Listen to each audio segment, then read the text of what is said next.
In other news, the Covid-19 vaccine rollout continues.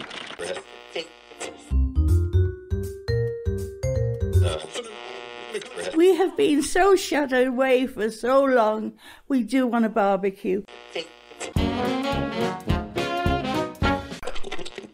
We have a responsibility to be sensible, to follow the guidelines, and look for that light at the end of the tunnel.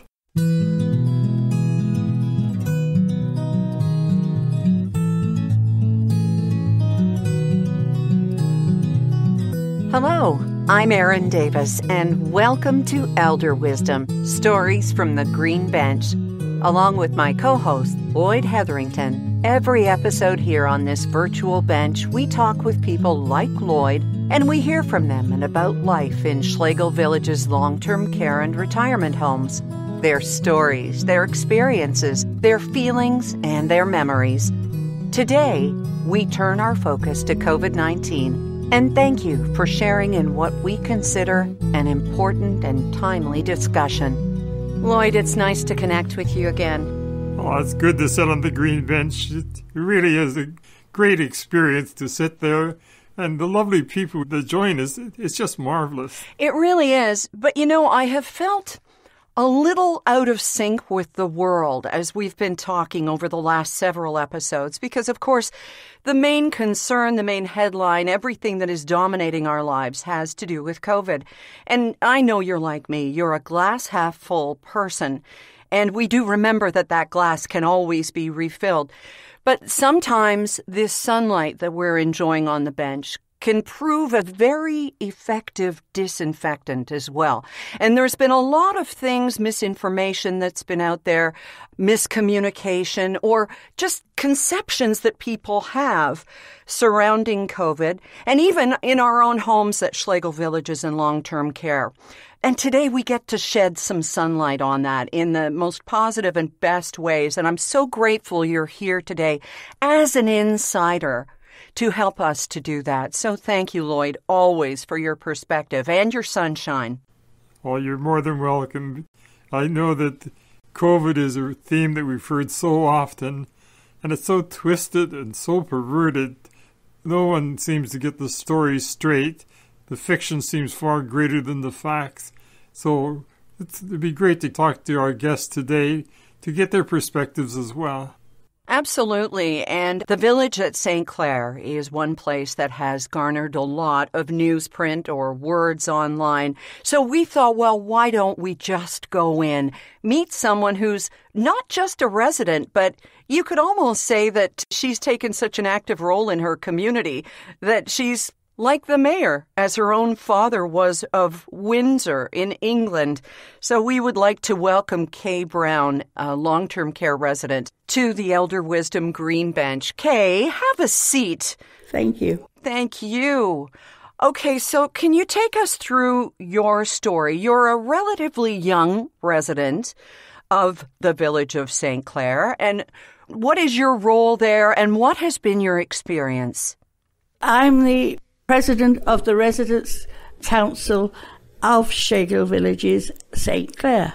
And as I mentioned, and I know that Lloyd is interested in this too, you do come by it honestly because your father was the mayor in Winsdor, which means he must have rubbed shoulders, if that was allowed, with all kinds of royalty. Yes, I have, and I met the late Prince Philip too, twice. That would be quite an experience, wouldn't it? How did that happen? Well, you see, there was a lot of things that happened in our town, and where the Queen and the family come down to, like our Royal Windsor Horse Show was very popular. And I haven't been home since 2006, so I still think it's popular because I was reading an article where the Queen was, and she was there, so it brought back lots of lovely memories. Wonderful. We also have with us Jeff Studman, who is a personal service worker at the village of St. Clair. And I'm sure that your paths, Kaye and Jeff, have crossed before we got together for today's chat on the bench. Would that be a correct assumption? Yes, for sure. First, I want to say thank you guys so much for having me today. Well, it's our pleasure because you both come to this not only with lifetimes of experience, especially Kaye and other areas of her life, but as life with COVID and there at your home have been experienced. Now, Jeff, you work there. Kaye, you lived there. And both of you... Yes, and I had COVID. Yes, both of you have contracted COVID. So tell us about your story. First off, are you okay now? I'm fine now. Good.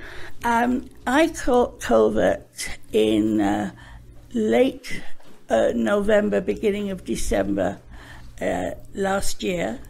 I didn't think I had it, but I wasn't feeling well. I was feeling very, very tired, and I couldn't understand why. And I thought it was just a bug going around. And they examined me, and they took a swab, and they came back and told me I had COVID, which was quite a shock. And then I got very, very sick, extremely sick. I wouldn't drink or anything. But my staff on Harrow, they really did a wonderful job of encouraging me to drink. And the doctor really wanted me to go to the hospital, and I had no intention of going to any hospital. I was home in Shangle Villages. I had a nice room on Harrow, and I felt I was safe there. I didn't want to go to the hospital because I didn't know what else I might catch. Yeah. Because it was breaking out in the city. And I lost a dear friend. She was a painter, but she also lived on my floor. And Jenny and I knew each other since 2014 when we first came to Shangle. And it was very, very nice.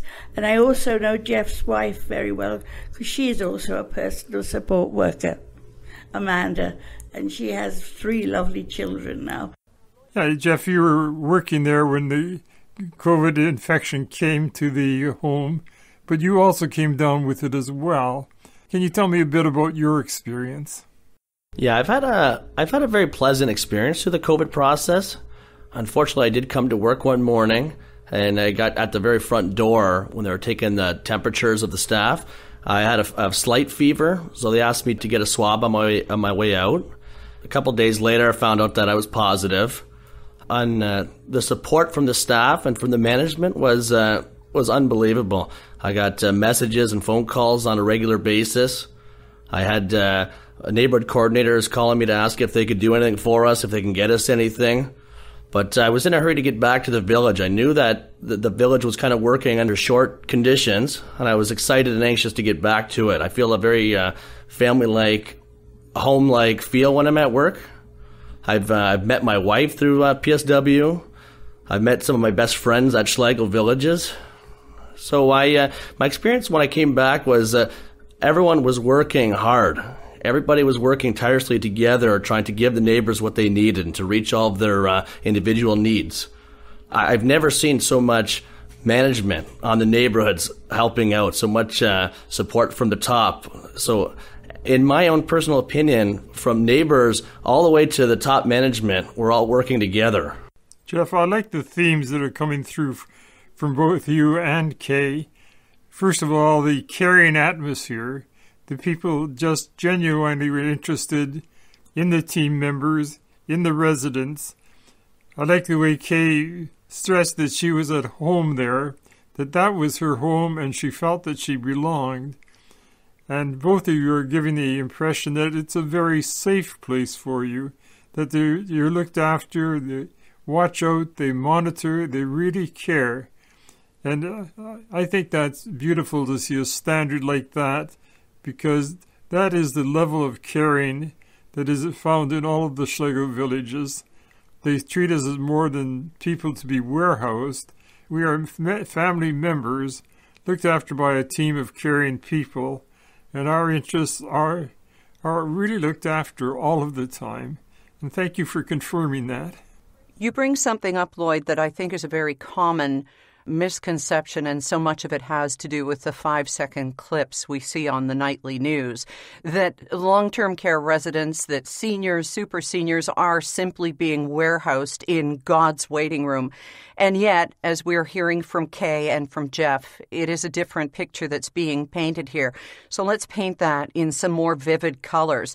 Jeff, do you feel like St. Clair did everything possible to keep everyone safe, quite apart from maintaining that family atmosphere of which you speak, which is so important? What about the nuts and bolts and the care to make sure that people weren't infected? I feel like the village, from leadership to the top, I feel like they did everything that they could have done. I think that everybody was learning about COVID through the news and through the government guidelines, the CDC. I think that they followed us closely, and if not, they went above and beyond what they had to do. I felt like checking the temperatures in the mornings, to asking everyone how they were doing, to checking on the neighbours throughout the day, to giving us the proper PPE, to giving us the masks and anything else that we would need. If anybody had any fevers or anything, they would give us full gowns to use. I feel like they did everything they could from the contamination portion of it, cross-contamination portion. I think they did everything they could do.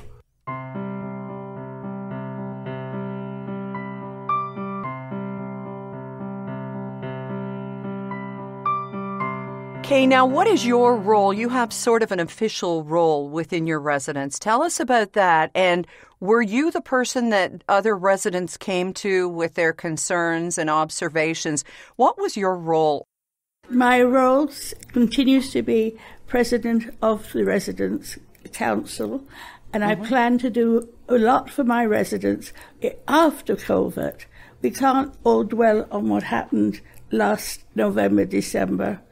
We've got to think of what's going to happen now. We've got to make the village more acceptable and comfortable for our residents, which is a very important role.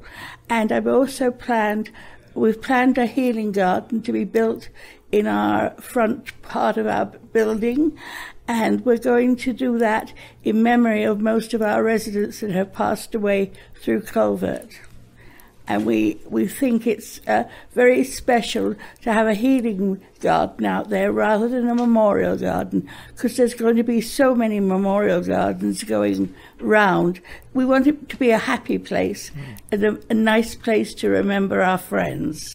I remember the beautiful English gardens when I visited Windsor so many years ago, and I'm sure that Kaye has a vision for a beautiful garden, a memorial garden, so that people can feel the healing and the natural process of becoming reconciled with themselves and with nature. Maybe Kaye has something to share about that vision. Yes, I plan to plant a tree in memory of St. Clair residents that we have lost. And I'm also going to plant a tree in memory of what Hotel Dieu has done for us in the pandemic, because it's very important they be congratulated for the time they gave us. Kaye, do you have any kind of tree in mind? I don't. I believe the garden architect is going to do another design. We're having a circular garden, and we're going to have stones round the edge so people, as well as a bench, and we're going to also put plants in that are going to look really colourful, and some for the spring, some for the summer, and some for our fall, and even some that will look nice in the winter. As Lloyd said, I love English gardens, so it will be something similar. But roses don't grow very well in Windsor, unfortunately, here. So we're going to look for other flowers, and maybe a butterfly bush to attract the butterflies. Oh, lovely. Hey, Lloyd, do you have any suggestions of what color that bench might be? Well, maybe green. Yeah, good answer. I thought. Well, you better go and speak to the architect. Well, you tell him it's got to be green so Lloyd and I can come and do a podcast there in person one day. Exactly. We'll see what we can do. Okay, you'll certainly make it happen because of your rich tradition. The English country gardens are just so outstanding. So I look forward to seeing pictures of it in due course. I hope you will come and look at it, not just pictures. I would love to do that. I also am the president of the Residents' Council, so you could give me a few pointers. I could sure learn from that. Thank you. Kaye, the other thing I like is the pronouns you're using. Our residents, my residents. You really care for them. And that is so, so important. Yes, I do. The caring attitude is so essential in leadership. And Kaye, you're doing an excellent job that way. Thank you. I appreciate the compliment. When Bryce came back from Winsdor, he sang your praises so often to me, I thought, I've got to go and take lessons from this fine lady to find out what she is doing. So I'm only copying what my father ever did when he was on council in England. I suppose it's in the genes. Or the bloomers, as the case may be. Yes. Yes. And Lloyd, who is the Bryce of whom you speak? Yeah, Bryce, the manager, actually went down and gave it a couple of weeks there when they were so short of staff. He just is the type of person that plunged in and be on duty 24 hours a day there. But during that time, he's a people person, and he got hearing about some of the people and getting to know them. And do you know that he actually had Kaye do a radio broadcast for a radio station here in Guelph, just talking about her experience? That's so positive, Kaye, that you actually talked the talk and you went to the media yourself, because you have expressed great disappointment in the way that the village of St. Clair was portrayed, especially late in the fall and around Christmas time. What message did you want to impart to people who would listen to you as an insider and someone who had somewhat of a managerial role in terms of being the voice of the residents? Well, we got in contact with, Bill Morrow of Hotel Dieu at Winsdor Hospital here, who came and helped us, and really, he's really come out to really help the residents here and the staff. And the staff from the Hotel Dieu were absolutely wonderful with us. It was so much so that we really did enjoy having them here. And Bill Morrow came into my room, and I have a picture of my late husband on my dresser. And he knew my late husband, and we got talking about old times. And then he said, would you do an interview for the Windsor Star to let them know what the village is all about? And I said I would. And Anne Jarvis, who was the chief writer on the Star, she interviewed me over the phone, and then she sent a photographer in to take pictures through my window so they had some idea who I was. And that was a great interview. Thank you very much. You talked about Hotel Dieu, and I'd like Jeff's perspective on this if we could here, because this was really a fine example of the community coming together and everybody offering their best resources. Jeff, as a personal service worker at the village of St. Clair, tell us about that partnership with the hospital, would you? Yeah, after I came back to work, when I was healthy again, I came back to a lot of Hotel Dieu Grace staff and agency staff that were helping throughout the village. I found that the camaraderie as I came back, it was so positive. I found that they were working so well with our team that we've already had, and you couldn't even tell who was from agency and who was from the village. Everyone blended together so well, and there's such a big helping hand in what got us through this whole pandemic. Mm-hmm. So we owe them a huge thank you. Yeah, and we do want to take this moment to thank everyone who helped when the Windsor Essex community was in an outbreak.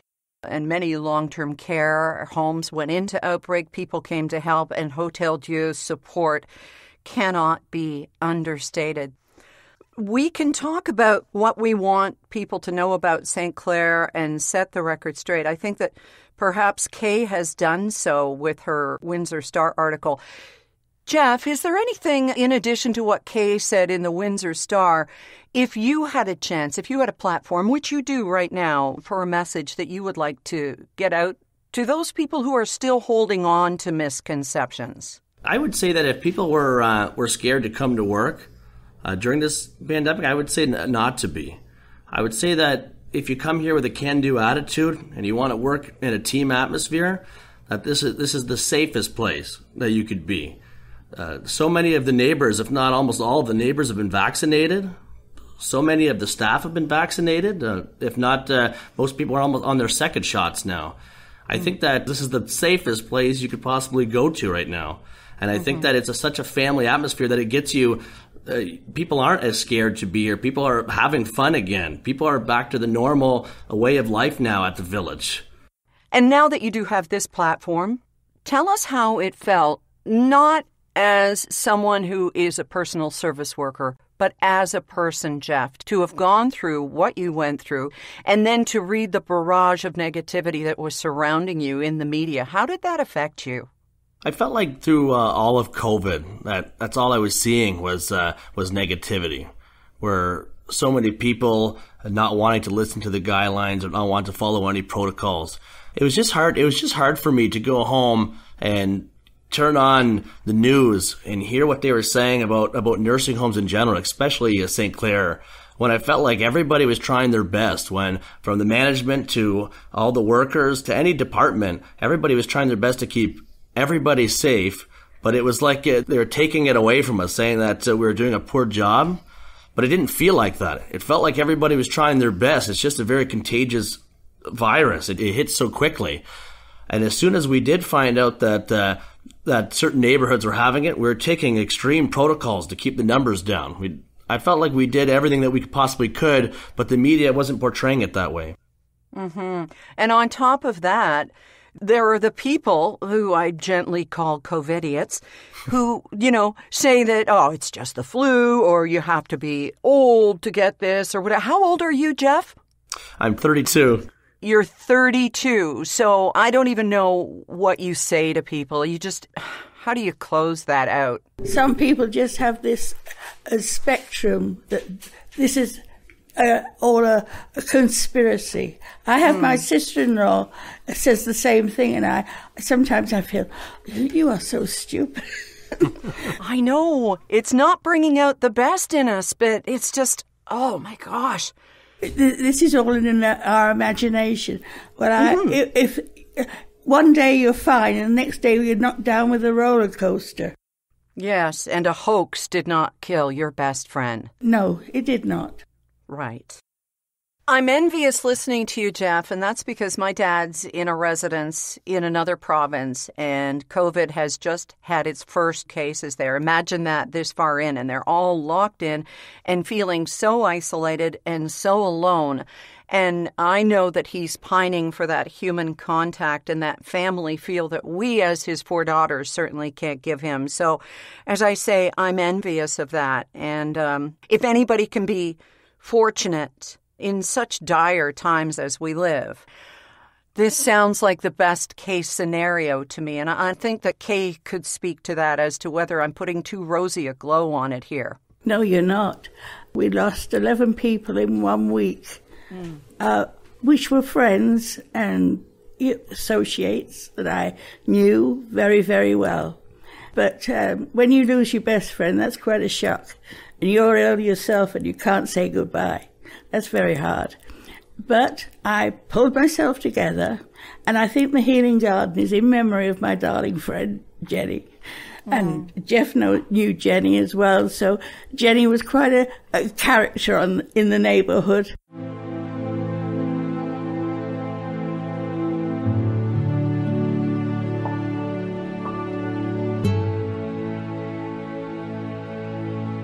Can I share a quote with you? When Noah was on the ark, his children were complaining about the smell.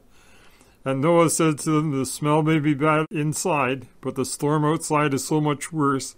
So we have to accept the fact that we're going through a rough time now, but the storm outside is so much worse. So you're doing a good job making the best of it. But what were some of the memories you have from the pre-COVID days when everyone could come in? There were entertainers, there were action, there was movement. I had a good friend. My good friend would come and bring coffee from Timmy's, and we'd sit and have coffee and a good chat. I ring her twice a day now, so we still keep in contact, but we miss the contact with your friends and your family, especially at holiday times and special occasions like birthdays. Some might be married and have husbands, and anniversaries. So it is really, really important that we keep those contacts going. Now, my son and my daughter-in-law come in about once a week, and they have taken all the exams so they can. My son works as a security guard at Leamington Hospital, and my daughter works at the Mennonite Home as a PSW like Jeff. So we're a family of medical people. And Jeff, how about you? What are you looking forward to in the after times? And we'll talk about Kaye's plans in addition to this beautiful memorial garden, but I know that you're looking forward to, playing games and enjoying the fine weather and that sort of thing. Give us a glimpse of what your hope photograph looks like right now. So before the COVID virus was in here and they had to shut down the activities, I would do a lot of taking neighbors and some of my team as well. We would take the neighbors on bike rides, take them for a walk outside to St. Clair College and get a coffee. Spend time with more than one neighbor at a time and get to do group activities. And I can't wait to start seeing that again. One thing that I miss dearly is just having music on the neighborhoods where everyone gets together. Everybody's in a good mood. Everyone feels like you could just feel the friendship and the family vibe. That's probably what I miss the most so far. Mm-hmm. And those thoughts, those hopes are all part of healing too, aren't they? Yeah, well, I think that we're getting closer. I think now that the vaccination has gone through, I'm getting that feeling of normalcy again. I'm starting to see the light at the end of the tunnel. Have you talked with any family members who have been considering that maybe residents, they should move their family members out of long-term care, out of fear? And if you have, Jeff, what's been your advice to them? And I'll be interested in Kaye's answer on this too, if she would after. Well, I'll tell you, the only family that I talk to are the ones that have been around for quite a while, and all of them are happy to have their family member, mothers and fathers here. I've had them constantly tell us that they can't believe how well we do through the circumstances and that they wouldn't be able to do what we do. And Kaye, if you have any words of wisdom or, what you would tell family members who are considering. I will tell you what I told my son. I'm not moving. I'm quite happy here. This is my home. And one of his friends rang him up and said, "You better pull your mother out of there. She's going to really be ill. She's going to die." The funny thing was, a few months later, his own mother went to the hospital and caught COVID, and she did die. Oh. But I'm still here. Mm-hmm. Yeah. I'm still here, so I believe Schlegel is the safest place in Windsor. I know that I feel safer here at Riverside Glen than anywhere else. When we had an outbreak a while ago, my daughter wanted me to move in with her. And all of a sudden I realized the horror that there would be no activity director, there would be no nurse with medicines, there would be scrounging for meals, and there wouldn't be the daily checks and temperature and so on. I said, no way, I'm staying where I'm safe and secure and happy. I agree with you entirely.